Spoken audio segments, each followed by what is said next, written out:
Hello students, welcome again. आज हम बात करेंगे क्लास 10th की एक्सरसाइज 13.2 के question number 5 onwards. First of all, आप सभी लोगों को नव वर्ष 2021 की बहुत बहुत शुभकामनाएं। And as you all know that CBSE has declared that your examination will be from 5th of May. 5 मई के बाद आपके एग्जाम स्टार्ट होने वाले हैं। So now you people have little time to prepare. So मेरे साथ मैं आपका भी 13 चैप्टर और 14 एंड 15 ये कंप्लीट करने के बाद will have a revision for class 10th। So stay with me. So अभी मैं क्वेश्चन नंबर 5 के बारे में बात कर रहा हूं। अ वेसल, वेसल का मतलब होता है बर्तन। A vessel is in the form of an inverted cone। ये जो वर्ड इन्वर्टेड है ये फिजिक्स वाले स्टूडेंट्स, साइंस में जो बच्चे आप पढ़ते हो, आपने इन्वर्टेड इमेज याद कीजिए, उल्टी इमेज। तो इन्वर्टेड का मतलब है कौन उल्टा है। It's height is 8 centimetre. इस कोन की हाइट 8 सेंटीमीटर है। And radius of its top, यानी जब कौन उल्टा कर दिया गया तो कैसे बना हुआ है, ऐसे बना हुआ है। The cone is in this kind of shape. Clear? And the radius of its top, which is open, यानी इसकी टॉप ओपन है, is 5 सेंटीमीटर। सो हाइट आपको दे दी गई है इसकी, that is 8 centimetre and the radius is 5 centimetre. It is filled with water up to the brim। brim मतलब बिल्कुल ऊपर तक, एक बूंद और पानी डालेंगे तो पानी बाहर निकल सकता है।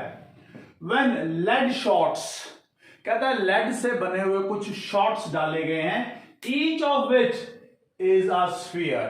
तो लेड से बने हुए छोटे छोटे गोलियां, यानी स्फीयर की शेप में वो गोलियां हैं, वो इसमें डाली गई और उनका रेडियस भी दे रखा है आपको 0.5 सेंटीमीटर कुछ डाली गई। They are not told as the number, are dropped into the vessel, और इस बर्तन में डाल दी गई। तो जैसे ही वो डाली, पक्की बात है, जब मैंने आपको कहा कि अप टू द ब्रिम इसमें पानी भरा हुआ है, अगर एक बूंद भी और डालेंगे तो वो बाहर निकल जाएगा। तो यही काम लेड शॉट्स जैसे उसमें डाले तो कुछ पानी बाहर आया। कितना? 1/4। इस पूरे के अंदर जितना भी पानी था उसका 1/4 बाहर चला गया, flows out. Find the number of lead shots dropped in the vessel. तो यहां पर आपकी फिजिक्स काम आ रही है भाई। क्या कि भाई जितना वॉल्यूम की कोई चीज मैं इसके अंदर डालूंगा उतना ही वॉल्यूम बाहर निकलेगा। The water displaced by a body is equal to its weight. तो वही सेम बात यहां पर हम कर रहे हैं कि जितना वॉल्यूम इसमें डला उतना ही डिस्प्लेस हुआ, क्योंकि ये तो उतना ही है, इसके अंदर पानी पूरा ब्रिम तक ही बचा हुआ है। तो इसका मतलब 1/4 of volume of this cone will be equal to the volume of all the lead shots। Clear होगी ये बात? सो स्टेटमेंट समझ में आ गई है आपको। सो सॉल्यूशन, जैसे ही कभी भी आप सॉल्यूशन करते हैं मैथमेटिक्स में, तो चाहे फिजिक्स का केस हो चाहे मैथमेटिक्स का केस हो, रिमेंबर कि सबसे पहले जो भी चीजें गिवन है उनको लिख लीजिए। So height of the cone, height of the cone, that is equal to 8 centimeter। Radius of the cone, that is also given to you, which is 5 centimeter। Radius of spherical lead shot, that is 0.5 centimeter। So you can see all these are in centimeters। तो इसका मतलब मुझे किसी भी unit को change करने की यहां पर रिक्वायरमेंट नहीं है। होता यही है कि अगर यूनिट सेम ना हो तो सबसे पहला काम हम क्या करते हैं, यूनिट्स को सेम करते हैं, या तो सेंटीमीटर में या मिलीमीटर में या मीटर में, जैसी भी हमारी रिक्वायरमेंट होती है। तो अब इस क्वेश्चन के हिसाब से पहले क्या करते हैं, हम वॉल्यूम निकाल लेते हैं अपने कोन का और उसका 1/4 कर देंगे, तो that will be equal to the volume of the lead shots. So volume of the cone, अब हमें वॉल्यूम ऑफ कोन का फॉर्मूला मालूम है, that is equal to 1/3 by r square and h. So I am taking this as r1. So r1 and this as r2, so that there should not be any confusion ना रहे हमारे पास. So value put करते हैं 1/3 pi r1 का square means 5 into 5 and the height is 8. So that has come as 5 5s are 25, 25 8s are 25 8 200 200/3 pi. Clear? But it is saying कि 1/4 of the water is means volume of lead shots that is equal to 1/4 into volume of the cone, volume of cone. That has come is equal to 1/4 into 200/3 pi. That has come as 50/3 pi. आप सोच रहे होंगे कि sir आप पाई का value क्यों नहीं put कर रहे, इसको सॉल्व क्यों नहीं कर रहे? बिकॉज क्योंकि हमें मालूम है कि हम यहां पर एक और वॉल्यूम के साथ इसको कंपेयर करने वाले हैं और उस वॉल्यूम के अंदर भी पाई आएगा. सो वहां से कैंसिलेशन हो जाएगी, हमारी कैलकुलेशंस बचेंगी. भाई देखो सीधी सी बात है, mathematics is not about calculations. Mathematics is to make our life easy. भाई मैथ सिर्फ कैलकुलेशंस करने का नाम नहीं है. कैलकुलेशंस तो हमारे पास कैलकुलेटर्स हैं, कंप्यूटर्स हैं, कर लेंगे. ट्रिकी होना, चीजों को आसान बनाना, अपनी लाइफ को इजी बनाना, वो हमारा मैथमेटिक्स का मेन एम है. So volume of lead shot, अब क्या था, स्फीयर था, लेकिन बहुत सारे लेड शॉट्स हैं तो मुझे नहीं मालूम है कितने हैं. तो मैं क्या करूंगा, मैं मान लेता हूं let the number of lead shots is equal to n. Let number of lead shots is equal to n. So n into volume of one lead shot, that is 4/3 pi r2 cube, and that is equal to 50/3 pi. Now you can see this 3 is cancelled with this 3, this pi is cancelled with this pi, and now this has come as, ये क्या बना, n is equal to 50. This 4 was in multiplication, so it will come on division. This r2 cube was in multiplication, so that will also come in the division part. Now we know the value of 50/4 into 0.5 into 0.5 into 0.5. n is equal to 50/4 into 5 into 10. मैं इसका decimal हटाता जा रहा हूं और 10 से multiply करता जा रहा हूं. आई hope it is clear. 5 10, this 5 2, 2 2s are 2, 5s are this 5, this 5. So n is equal to 100. Means number of lead shots, means answer में जब आप लिखोगे number of lead shots is equal to 100. So that is your answer. I hope it is clear to you all. Now question number 6 is a solid iron pole. एक solid iron pole है, consists of a cylinder. Cylinder है जिसकी height है 220. सो now let's make a cylinder जिसकी height है आपके पास 220 centimetre and base radius 24. So this is 24 and this is 220 centimeter. That is 24 centimeter is the radius, which is surmounted by. अब surmounted on होता तो ये किसी के ऊपर होता, अब सरमाउंटेड बाय है तो इसके ऊपर कोई चीज है. Surmounted by another cylinder of height 60 centimetre. इसके ऊपर एक पतला सिलेंडर और है जिसकी हाइट आपको गिवन है 60 centimetre,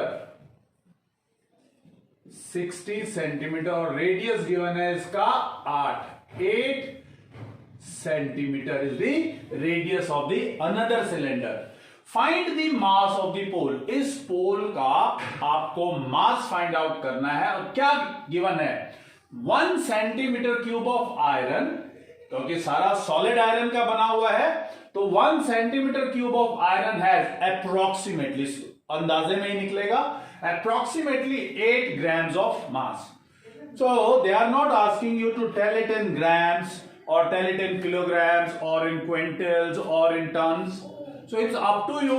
If you are able to write down the answer in grams, that is also correct. आप उसको किलोग्राम के अंदर कन्वर्ट करके आंसर देते हो, that is also correct. So इसलिए टेंशन नहीं लेनी है कि आंसर क्या आना चाहिए एग्जैक्टली, क्योंकि इन्होंने कोई फिक्सेशन नहीं की है कि आपको आंसर किलोग्राम्स में या ग्राम्स में देना है, तो आपकी विश है यहां पर। तो सॉल्यूशन स्टार्ट करते हैं। सो सबसे पहले वट एवर इज गिवन हम वो लिखते हैं अपनी चीजें। रेडियस ऑफ बिगर सिलेंडर, और इसका रेडियस का नाम भी दे देते हैं हम R1।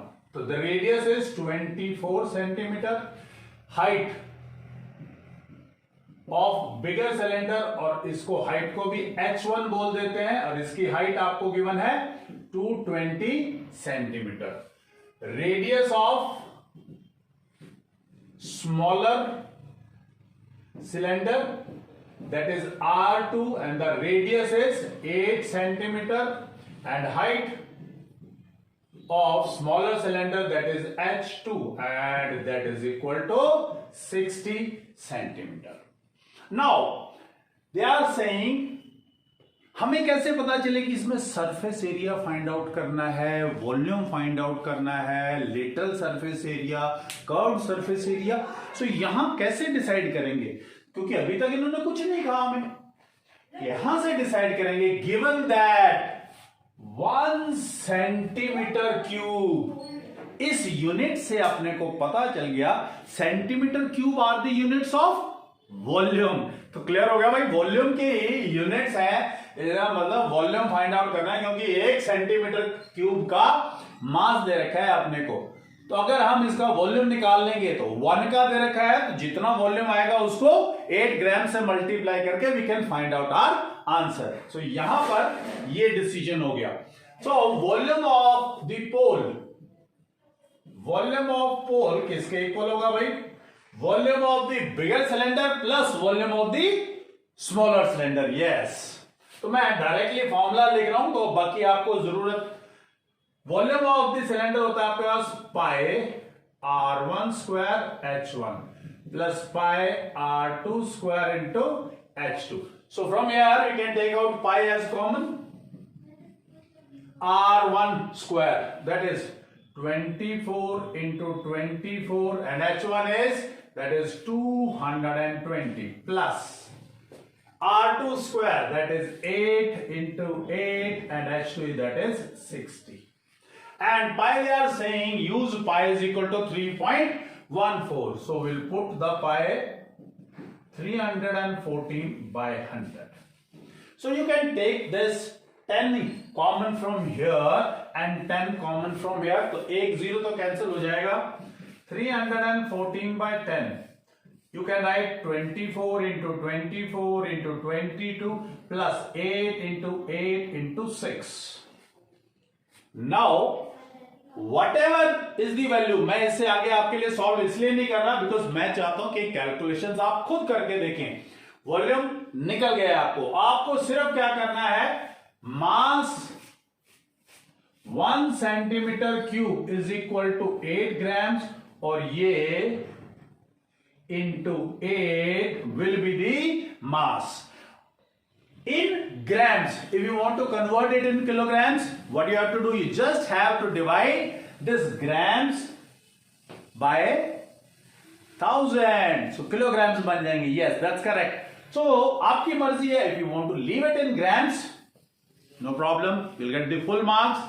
And if you want to convert it in kilograms, and if you have converted it correctly, then also you'll get the full marks. So don't worry about it. भाई सीधी सी बात है, मैथमेटिक्स के अंदर अपने को अगर मार्क्स की तरफ ध्यान देना है तो हमें अपनी स्टेटमेंट को अंडरस्टैंड कर लेना है, बड़े ध्यान से समझ लेना है कि उससे क्या पूछा है, क्या हम एग्जैक्टली वो बात बता रहे हैं जो क्वेश्चन के अंदर हमसे पूछी गई है। If we are telling the exact thing then nobody can deduct the marks, चाहे कोई भी केस हो जाए। Okay, so now let's move to the question number 7 says एक solid consisting of a right circular cone, एक solid है जिसके अंदर एक राइट सर्कुलर कोन है ऑफ हाइट, उसकी हाइट है 120 centimetre and radius 60 centimetre, standing on a hemisphere, यानी ये एक हेमिस्फीयर के ऊपर एक कोन खड़ा है like this of radius 60 centimeter, यानी radius of the hemisphere is also 60 centimeter, is placed upright, इस चीज को एक सिलेंडर के अंदर डाल दिया गया है। किसमें डाला गया है? सिलेंडर के अंदर। और सिलेंडर की जो डायमेंशंस हैं वो आपको क्या गिवन है कि ये चीज बिल्कुल टच कर रही है बॉटम को, touch is the bottom. Find the volume of the water left in the cylinder, इस सिलेंडर के अंदर पानी भरा हुआ था और अगर ये चीज डाल दो तो अब कितना पानी रह जाएगा। If the radius of the cylinder, इसका रेडियस भी 60 सेंटीमीटर है और इसकी हाइट है 180 सेंटीमीटर। तो इस क्वेश्चन के अंडरस्टैंड करते हैं भाई क्या है। एक सिलेंडर है अपने पास जिसका रेडियस है 60 और हाइट है 180, उसको पानी से पहले हमने फुल भर लिया और उसके बाद एक solid which is combination of a hemisphere and a cone, एक हेमिस्फीयर के ऊपर एक कोन खड़ा हुआ है, ऐसा कॉम्बिनेशन का एक सॉलिड इस सिलेंडर के अंदर हमने डाल दिया तो ऑटोमेटिकली कुछ पानी तो बाहर चला जाएगा। कितना पानी बाहर जाएगा? जितना इस कॉम्बिनेशन ऑफ सॉलिड का वॉल्यूम होगा। तो बचा हुआ कहता है कितना पानी बचेगा, तो हम क्या कर सकते हैं, हम वॉल्यूम ऑफ दिस सिलेंडर में से volume of this solid minus कर दें तो अपना आंसर आ जाएगा। I hope it is clear in your mind. So मैं इस क्वेश्चन को आपको सॉल्व नहीं करके दिखा रहा, मैं सिर्फ और सिर्फ आइडियाज दे रहा हूं। Volume of water left, volume of water left that is equal to volume of cylinder minus volume of solid. अब ये जो सॉलिड है वो किस चीज का बना हुआ है? एक हेमिस्फीयर और एक कोन। तो वॉल्यूम ऑफ हेमिस्फीयर भी अपने को मालूम है और volume of cone, volume of hemisphere plus volume of कोन। अगर वैल्यूज पुट करके मैं आपकी बात कहूं तो क्या होगा? Volume by r square. What is the radius of my cylinder? That is 60, यानी 60 square into height that is 180 minus, यहां पे ब्रैकेट लगाया क्योंकि ये कॉम्बिनेशन सॉलिड जो है इसका volume of hemisphere that is 2/3 pi and r cube, r is 60 cube plus volume of the cone that is 1/3 pi r square. Radius of the cone is also 60, that is 60 square and height is 120. अगर आप ध्यान से देखें इस पूरे में से 1/3 pi और 60 स्क्वायर कॉमन आ रहा है, देखो ध्यान से। So that is pi 60 square into 180 minus 1/3 pi 60 square common और अंदर क्या बचा? 2 into 60 प्लस यहां पे क्या बचा? 120. 120 plus 120 that is 240. और इसमें से और इसमें से भी अगर आप गौर करें तो we can take pi into 60 common and left with 180 minus 1/3 into 240. That is pi into 60 into 60 into 100. मैं अब इससे आगे आपके लिए सॉल्व नहीं करूंगा, बिकॉज आपको पाई की वैल्यू मालूम है। चाहे तो आप 3.14 लें और चाहे 22/7, बिकॉज इन्होंने कोई फिक्सेशन नहीं की हुई है, so it's up to you. तो दैट विल बी बेटर अगर आप 3.14 लें, क्योंकि 100 कैंसिल हो जाएगा। 60 into 60 into 314, that will be your answer. So next question पे चलते हैं। Question number 8 says a spherical glass vessel, एक स्फीयर है यार, ग्लास का बना हुआ है, हैज अ सिलेंड्रिकल नेक, यानी सपोज ये आपका स्फेरिकल वेसल है और यहां पर कहीं पर उसके एक नेक लगी हुई है which is cylindrical, A like this, ये इसकी नेक लगी हुई है, cylindrical neck, the which is 8 centimetre long, यानी जो नेक है that is 8 centimetre and 2 centimeter in diameter, means the radius is 1 centimeter. The diameter of the cylindrical part is 8.5. Its diameter is 8.5 centimeter. Okay? By measuring the amount of water it holds, यानी क्या बात कर रहे हैं? Volume की। तो इसके volume की अगर हम बात करेंगे तो volume will be volume of the sphere plus volume of the cylinder. अब स्फेरिकल पार्ट रेडियस कितना हुआ आपके पास? 85/20 सेंटीमीटर। भाई 2 से डिवाइड करूंगा because that was the diameter of the spherical part. So 2 से डिवाइड किया, डेसिमल हटाया तो उसका 10 आया, तो 85/20। और सिलेंड्रिकल का हाइट कितनी हुई? 8 सेंटीमीटर। और इसको अगर मैं R1 कहता हूं तो इसको R2 कह लेते हैं, एंड दैट इज रेडियस कितना होगा? That is 2/2 means 1 centimetre. It is also in centimetre, this is also in centimetre, and the volume is, sphere का वॉल्यूम होता है आपके पास 4/3 पाई R1 cube means 85/20 whole cube plus volume of the cylinder, that is pi R square, it means R2 square into height, that is 8. So you can take out as pi common, 314/100, 4/3 into 85/20 into 85/20 into 85/20 plus 8. I hope it is done. 4 5s are 17. And the next part is for your solution. I will not solve it. Calculations आप खुद करिए और then check कीजिए कि क्या answer 345 आता है, तो you can easily guess it out.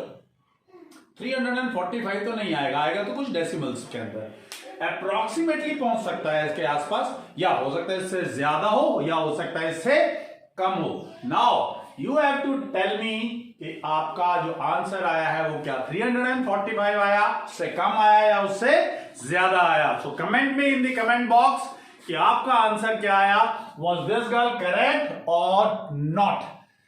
Thank you very much. आज हमने ये एक्सरसाइज कंप्लीट कर ली है, अब एक और एक्सरसाइज रह गई है इस चैप्टर को कंप्लीट होने में। Till then thank you very much.